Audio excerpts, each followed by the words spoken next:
ครับ จริงหรือไม่คุณนอนเตียงผมนอนพื้น จริงหรือไม่ที่คุณเป็นเด็กเกเรมาก ชกต่อยครับ ต่อยกับ ช ใคร กต่อยกันที่หน้าห้องปกครองของโรงเรียนเลยครับ เคยไหมที่คุณบอกว่าไปจ้างรถฟู้ดซัพพอร์ตแล้วแปะหน้าตัวเองแล้วก็เอามาตั้งแล้วก็ขอบคุณแฟนคลับครับขอบคุณครับแล้วก็แบบไปยืนแอคกับรถ สวัสดีครับพวกบผมป๊อปปี้รัชพงศ์อดุลมกิติครับหรือที่เรียกผมสั้นๆว่ารองทรงอะไรครับเนี่ยกับรายการป๊อปปี้ขยี้ทุกเรื่องจริงๆแล้วเนี่ยนะครับวันละเราอยู่กันในช่องของป๊อปปี้ปีระมิดนั่นแหละจริงๆแล้วเราเคยทำรายการปนปี้ขยี้ฮาแต่พักคอนเซ็ปต์ไปก่อนเพราะอันนั้นจะเป็นแบบอารมณ์ไร้สาระแต่อันนี้จะมีสาระขึ้นมาหน่อยและที่สำคัญต้องมีแขกรับเชิญมาและแขกรับเชิญของเรานี่ก็ต้องพิเศษแน่นอนอิมพอร์ตมาจากย่านพระราม2เป็นผู้ทรงคุณวุฒิในบ้านผมนั่นเองเป็นใครไปไม่ได้ครับเป็นคนในครอบครัวเนี่ยเอาง่ายที่สุดใกล้ตัวที่สุดเชิญเจอเขาเลยครับคุณปาร์ค พานุพัฒน์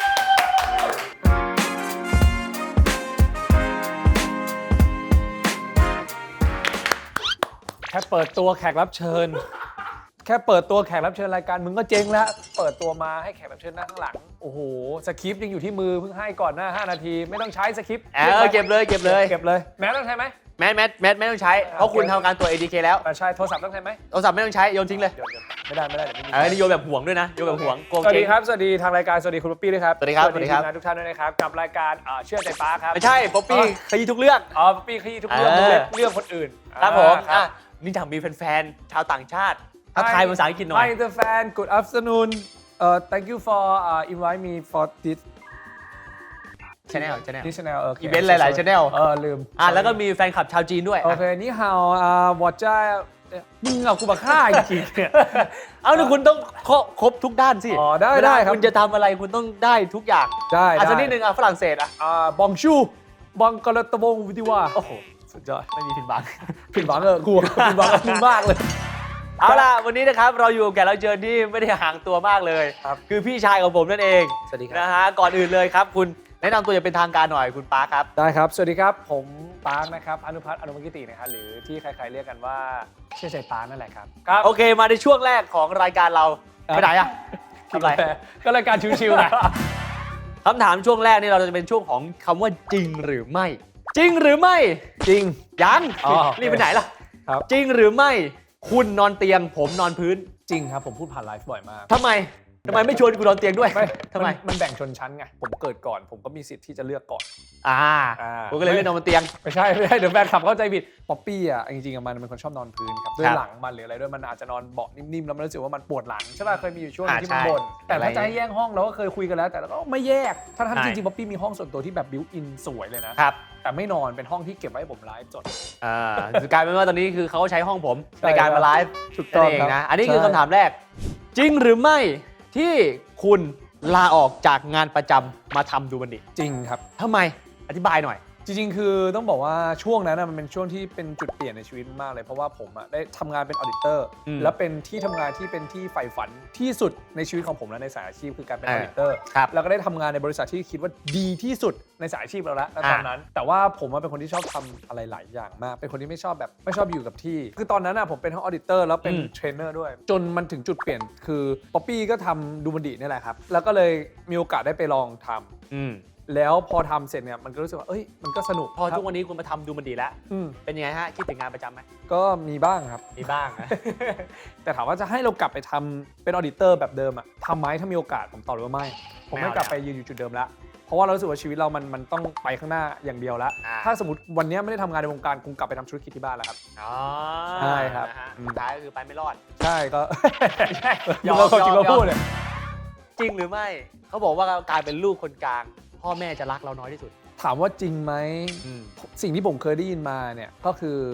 ลูกคนจีนเนี่ยเวลาเป็นลูกคนกลางเนี่ยพ่อแม่จะรักน้อยที่สุด ส่วนใหญ่จะรักคนโตมากที่สุดกับคนเล็ก ยิ่งเป็นผู้ชายเนี่ยนะเขาก็จะยิ่งรักเป็นพิเศษ ผมก็ไม่เคยเชื่อจนวันหนึ่งเนี่ยเราเหมือนแบบถกเถียงกับพ่อแม่ ประมาณเรื่องแบบไร้สาระเอาเป็นว่าน้อยใจสักเรื่องหนึ่ง เล็ก ด้วยความที่ผมมองว่าเป็นอารมณ์ของพ่อด้วยพูดว่าลำพังเป็นลูกคนกลางพ่อแม่ก็รักน้อยสุดแล้วผมยังทำตัวอย่างนี้อีกด้วยความที่ผมเกเรด้วยทุกคนพอเป็นเด็กเกเรเนี่ยมันเลยทำให้แบบพ่อพูดคำนี้ออกมา ผมก็เลยเถียงพ่อกลับไปด้วยน้ำตาเลยนะพูดว่าคำพูดนี้ปั๊มไม่เคยคิดที่จะได้ยินเลยนั่นเป็นคำพูดที่แย่มากๆถ้าวันหนึ่งปั๊มมีลูกอ่ะปั๊มจะไม่พูดคำนี้กับลูกเด็ดขาดนี่คือสิ่งที่เราเถียงพ่อไป ผมก็คงเข้าใจในลูกคนจีนที่พ่อก็เคยพูดฟังว่าแบบพ่อก็เป็นคนหนึ่งที่เป็นลูกคนกลางโอกาสที่ได้รับก็น้อยที่สุดเนาะแล้วก็ไหนจะหลายๆปัจจัยที่ทำให้เขาคิดแบบนั้นเขาก็เลยไม่อยากให้ผมอะเป็นแบบนั้นแต่เขาดันโมโหแล้วพูดออกมาแต่จริงๆอะเขารักไหมเขารักหมดแต่เขาจะห่วงผมมากที่สุดเพราะผมเกเรในช่วงนั้นด้วยเพราะเขาบอกว่าสมัยก่อนเนี่ยจริงหรือไม่ที่คุณเป็นเด็กเกเรมากเอาวีรกรรมที่คิดว่าหนักที่สุดที่แบบให้อภัยไม่ได้ร้ายแรงที่สุดของผมน่าจะเป็นถูกพักการเรียนครับชกต่อยครับชกต่อยกันที่หน้าห้องปกครองของโรงเรียนเลยครับแต่ก่อนนั้นน่ะมันมีจุดเด่นของเราคือแม่เราเป็นถึงแบบประธานเป็นเครือผู้ปกครองเครือข่ายที่ใหญ่ที่สุดในโรงเรียนรู้จักนามสกุลนี้อาจารย์ไหนคนอโนมากิติขึ้นปุ๊บกูเห็นแล้วว่าลูกคุณแม่กันดาไม่รอดเราก็หนีพ้นนะแต่ตอนเช้ามาก็เรียกไปเลยห้องปกครองแต่ก็ขำๆนะตอนโดนก็หัวเราะเพราะว่าไอ้คู่กรณีคือจริงๆคือเขาเกเรมากแต่เรารู้สึกว่าก็พักไปครับ2 วันอันนั้นนี่เขาบอกเห็นคุณบอกคุณฝีมือคุณใช้ได้เลย10-1คือผม10 มัน 1อ้าวคุณไปเล่นทางนั้นแล้วคุณต้องบอกคุณ1แล้วเขา10สิคุณไปเล่นทางนั้นแล้วชีวิตจริงของคุณเนี่ยเปลี่ยนตอนไหนทำไมเราถึงมาคิดได้ว่าคนต้องทำตัวให้เป็นคนที่ดีขึ้นแหละวาดมาคือพี่ชายคนโตผมเนี่ยค่อนข้างจะเป็น perfectionist เลยเรียนโคตรจะเก่งแล้วแม่ก็จะพูดเสมอว่าเวลาไปรับผลสอบที่ห้องเรียนเนี่ยจะรู้สึกว่าแบบแม่ต้องนั่งหน้าเสมอแต่งตัวให้สวยเพื่อออกไปพูดว่าลูกชายคนโตทำไมถึงเก่งแบบนี้ได้เกรด4.0โอ้ยภูมิใจแบบรู้สึกภูมิใจแต่ตัดภาพมาที่ผมรับผลสอบช่วงบ่ายแม่จะต้องไปนั่งหลังสุดตลอดเพราะว่าผมคือ10 อันดับสุดท้ายผมก็แบบมีโอกาสได้ไปคุยกับพี่ชายก็คือคุยกับเฮียปิ้นเลยเฮียปิ้นเคยถามว่าอนาคตมึงอยากทำอะไรวะมันบอกมึงอยากเป็นวิศวกรมึงอยากเป็นอะไรบอกผมอยากเป็นนักฟุตบอลทีมชาติแล้วมันก็ถามว่ากูถามมึงหน่อยดิถ้ามึงไม่ได้เป็นนักฟุตบอลแล้วมึงอยากเป็นอะไรผมตอบมันไม่ได้ครับนะตอนนั้นแต่สิ่งที่มันแชร์ผมฟังว่าเอาเป็นว่าไม่เป็นไรมึงคิดว่าผู้ชายเพอร์เฟกต์ในคนหนึ่งมีกี่ข้อในตัวมึงก็จะเป็นแบบสมมุตินะตอนนั้นก็คือมีเพื่อนมีครอบครัวที่ดีมีเงินเล่นกีฬาได้เรียนเก่งเล่นดนตรีประมาณ 6-7 ข้อที่ผมพูดไปสิ่งหนึ่งที่พินตอบกับผมมาว่าคุณมีทุกข้อที่มึงมียกเว้นข้อหนึ่งที่มึงไม่มีถามว่าอะไรวะเรียนหนังสือเก่งนี่คือสิ่งที่มันพูดผมก็แบบแล้วทำไมเรียนหนังสือเก่งมันยังไงมันก็ไม่พูดอะไรต่อแต่มันท้ายผมคิดว่าทำไมวะทำไมมันถึงเป็นทุกอย่างเหมือนเราเกเรก็เกเรแต่ทำไมไม่เก่งมันก็สะท้อนมาให้ผมคิดว่าแบบขอลองสักตั้งเปลี่ยนแต่ถามว่ายากไหมผมตอบกับทุกคนเลยว่าแม่งโคตรยากจากคนที่โง่ติดดินจากคุณจะมาเป็นท็อปของห้องหรือแม้กระทั่งติดมหาวิทยาลัยดีๆชั้นนำเนี่ยมันไม่ง่ายสุดท้ายแล้วคนที่มันรับในความกดดันแล้วมันพลิกตัวเองมันยังมีไงแต่มันใช้ไม่ได้กับทุกคนนี่คือเป็นแค่สิ่งที่จะเล่าให้ฟังประมาณนี้ครับสุดท้ายนี้เห็นก็บอกว่าจริงๆแล้วคุณเป็นคนที่เก่งเรื่องกีฬามากเคยเป็นถึงขั้นว่าติดเป็นนักกีฬาฟุตบอลของมหาลัยด้วยแต่สุดท้ายไม่ได้ไปเป็นนักกีฬาคือเพื่อนในคณะมันขอโทษนะแม่งปีศาจคือเตะบอลไม่ใช่เรียนเก่งคือเรียนเนี่ยคือลำพังเรารู้สึกว่าเราเป็นคนที่ชอบทำกิจกรรมไม่ได้แบบโฟกัสที่เรียนอย่างเดียวแต่รู้สึกพาวแบบดีใจนะที่แบบมีแบบทางจามจุรียูไนเต็ดติดต่อมาเลยแบบไปซ้อมด้วยกันไหมแต่ถามว่าเรารู้สึกว่าเราอยากไปไหมอยากแต่รู้สึกว่าเราเข้ามาเพื่อเรียนกีฬาคือเป็นแอคทิวิตี้เสริมแล้วกันในสิ่งที่เรารักมากที่สุดก็จริงแต่แบบสุดท้ายเราก็ต้องเลือกว่าผมขอไม่ไปแต่ดีใจนะที่มาแบบมาติดต่อใช่แต่หลังจากนั้นคือก็ยังเตะฟุตบอลมาตลอดนะก็คือใช้ชีวิตกับการเรียนด้วยแล้วก็ทำกิจกรรมคือเล่นฟุตบอลไปด้วยแต่แค่ไม่ได้ไปซ้อมกับเขาทางคุณพ่อคุณแม่ไม่ได้เป็นคนที่แบบบังคับขนาดนั้นนะจริงๆแล้วสุดท้ายลูกอยากทำอะไรเขาให้ทำเรียกว่าเป็นไกด์ให้ดีกว่าแต่ถ้าเราไม่เดินตามทางที่เขาเลือกเขาก็จะบอกข้อดีและข้อเสียของการทำงานตรงนั้นว่าจริงๆแล้วสุดท้ายคุณก็เป็นคนเลือกเส้นทางของตัวเองแหละซึ่งทุกวันนี้ป๊าก็ทำสายงานนี้ก็เป็นเพราะเขาเลือกเขาเองเหมือนกันนะฮะโอเคเอาละครับช่วงแรกผ่านไปเมื่อกี้ถือว่าค่อนข้างจะเข้มข้นแล้วก็ได้สาระเยอะมากจากตัวคุณเรามาในช่วงต่อไปครับเราจะให้คีย์เวิร์ดคุณ1 คำให้คุณพูดถึงคำนั้นเป็นในมุมมองไหนก็ได้จากประสบการณ์ของตัวเราโอเคครับโอเคไหมฮะเอาที่คนอื่นไม่รู้เรื่องด้วยโอเคครับได้นะครับงั้นคีย์เวิร์ดแรกครั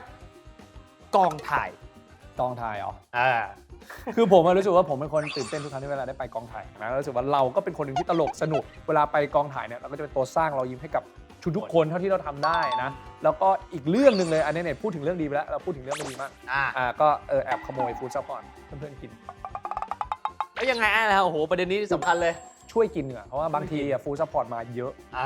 อะมากนะแล้วเราก็รู้สึกว่าแบบมันน่ากินทุกอย่างแล้วบางทีก็กินเหลือบ้างอะไรบ้างอันนี้มันรู้สึกผิด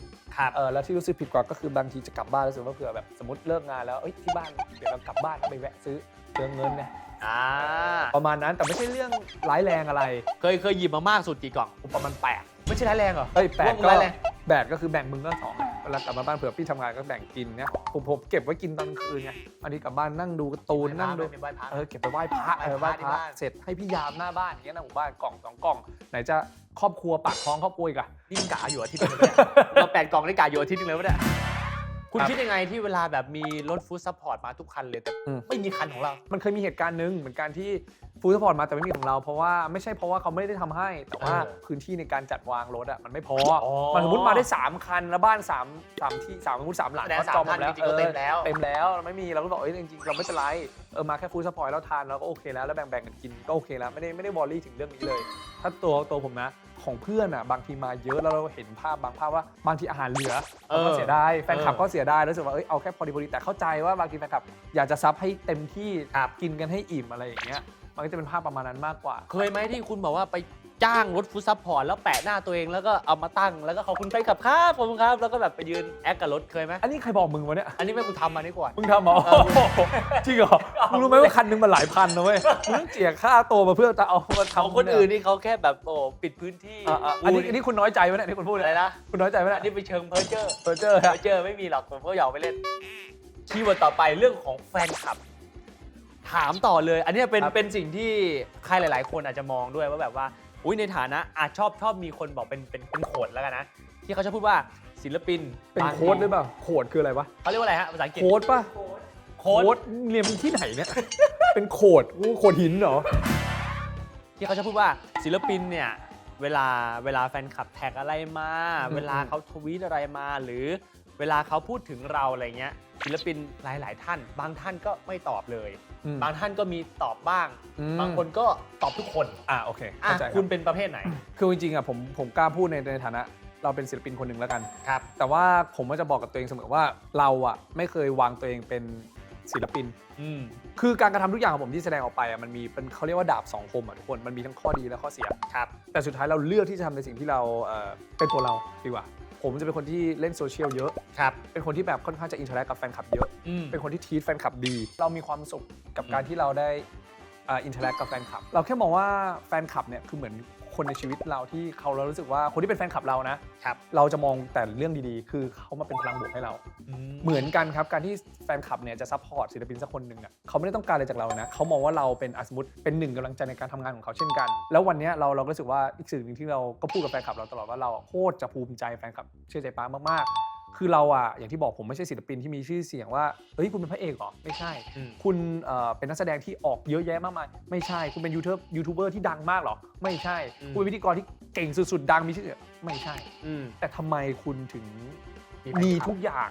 ที่ในฐานะศิลปินคนหนึ่งควรจะมีและการผมใช้คำนี้ไม่เคยแฟนคลับผมที่พูดตลอดว่าจะไม่เคยทำให้ปาร์คน้อยหน้าไปกว่าคนอื่นเพราะเขารู้สึกว่าแบบปาร์คคือบุคคลที่สมควรจะได้รับเพราะว่าเขาคิดว่าแบบผมให้ความรักกับเขาเยอะหรือแม้กระทั่งแบบขายงานลูกค้าทุกครั้งจะชมแฟนคลับผมตลอดว่าแบบแฟนคลับคุณปาร์คน่ารักมากเลยนะแบบไม่ว่าโพสอะไรไปมาเล่นด้วยตลอดมาคอมเมนต์ให้หรือแม้กระทั่งการเล่นแท็กเล่นเทน